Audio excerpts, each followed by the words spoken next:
Hey guys, Vashtra here. I'm bringing you another story today. This one is off the No Sleep Reddit. This one's titled I Patrol a Town That Has an Urban Legend It Can't Let Go by S.F. Barkley.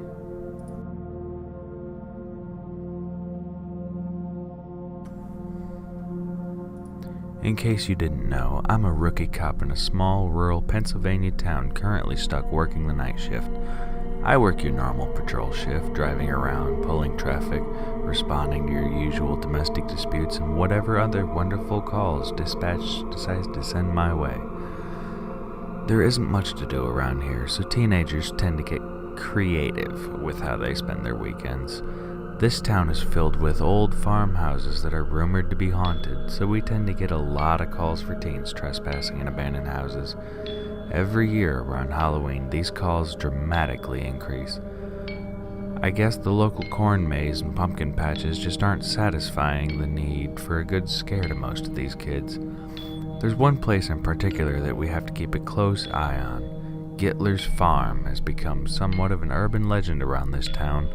I remember hearing stories in middle school about the farm, and by the time I reached high school, I used to overhear my classmates planning to go to Gittler's Farm in the middle of the night to see if the stories were true. The urban legend is that there were 8 children living in the Gittler Farm back in the 1930s. The temperatures were much cooler back then, dropping into the low 30s at night as early as October. The entire second floor of the home consisted of one room, which was where all the Gittler children slept. Their body heat alone helped keep the temperatures high, but on nights it was below freezing, Mr. Gittler would throw some wood into the fireplace to heat up the home. On one particular cold October night, Mr. Gittler lit a fire before his family went to sleep. Nobody knows how or why, but the entire house caught on fire. Mr. Gittler woke up to the sound of his screaming children. He woke up his wife, and they couldn't escape through the bedroom door. The fire trapped them inside. They were about to get out through a window and tried everything they could to get their children, but it was too late. They lost all 8 children in the fire. Over the years, Mrs. Gittler was so stricken with grief that she eventually took her own life by hanging herself by a belt in her closet. Mr. Gittler continued to live alone and eventually died at the young age of 45 of natural causes. Some people speculate he died of a broken heart nearly 10 years after his wife's death, but the official story says that he died of a heart attack. The original Gittler Farm is nothing more than a burnt foundation in the middle of an overgrown field. The land has been bought and sold by many different farmers over the years to use for their livestock. Story goes, if you drive to where the original farmhouse once stood and light a fire, then the ghost of the children will rush to put out the fire. As I'm sure you can imagine, this can become a big problem with teenagers when testing this old urban legend. The other night I was working and got the first call of the season. Dispatch to 1034. 1034, go ahead. Can you respond to the old Gittler's Farm for some teenagers trespassing? A neighbor just called and said she saw a car drive down the lane onto the farm. 10-4. I finished my late night snack and some almonds and headed toward the old farm. I turned down the gravel lane and shined my spotlight in the direction of where the original farmhouse once stood. I wasn't surprised when I found a car sitting up ahead idling. I pulled up behind the car and parked my cruiser. I walked up to the car and was surprised to see no one inside. Keys were left in the ignition and the car was still running.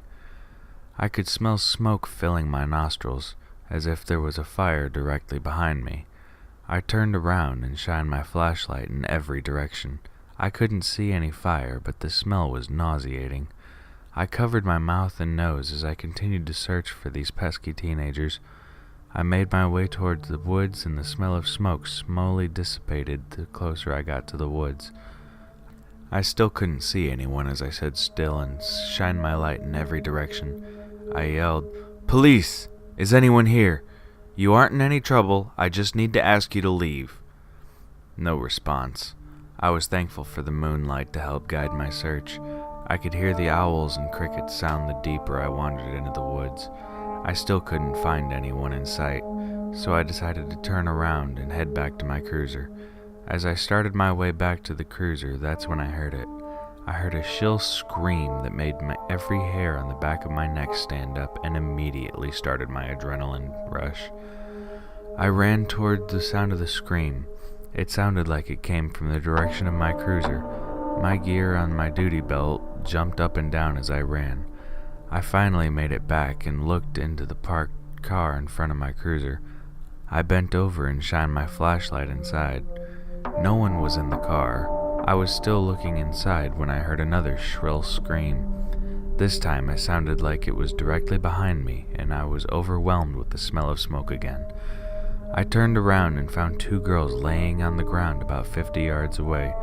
They were in the far left corner of the burnt foundation from the old Gittler farmhouse. I sprinted toward them and found one of the girls unconscious while the other laid on the ground with her eyes wide open staring at the sky. I got down on my knees and checked the vitals of the unconscious female. I felt no pulse. I checked on the other female who was staring at the sky. I assured her help was on the way. I didn't know what drugs these girls took, but they needed help. I got on my radio. 1034 to dispatch. Dispatch, go ahead. I'm gonna need an ambulance to my location for a possible overdose. I have one female who is conscious but unresponsive and another female who has no pulse. Show me starting compressions. Dispatch 10-4, received. We show you starting compressions at 0310 hours.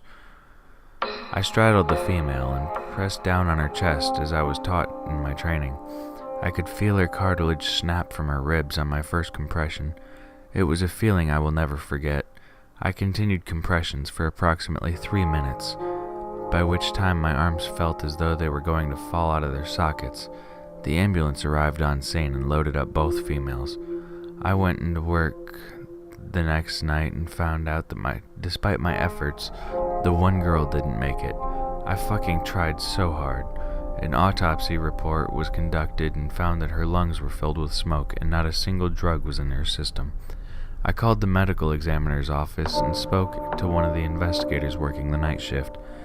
Hey, it's Officer Barkley. Can you explain to me what happened with the autopsy for the girl you got last night? Oh, hey, yeah. I wasn't the one who handled it, but I read the report and talked to some people. That girl's lungs were so burnt and filled with smoke, it was as if he took the body right out of a fire. It didn't make any sense. There was no fire. When I first arrived on scene, those two girls were nowhere in sight. Where were they? What the hell happened that night?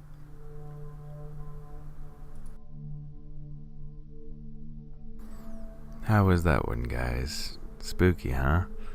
Makes you wonder what really happened to those girls that night. If you want more content like this, please don't forget to hit that subscribe button, drop a like on this video, leave a comment, and I'll get back with as many people as I can. If you're interested in more about this author S.F. Barkley, I'll leave a link in the description below to her Facebook page. I'll also leave a link in the description below to the original story on Reddit/NoSleep. Anyways, you guys have a good night. I hope to see you around for the next video.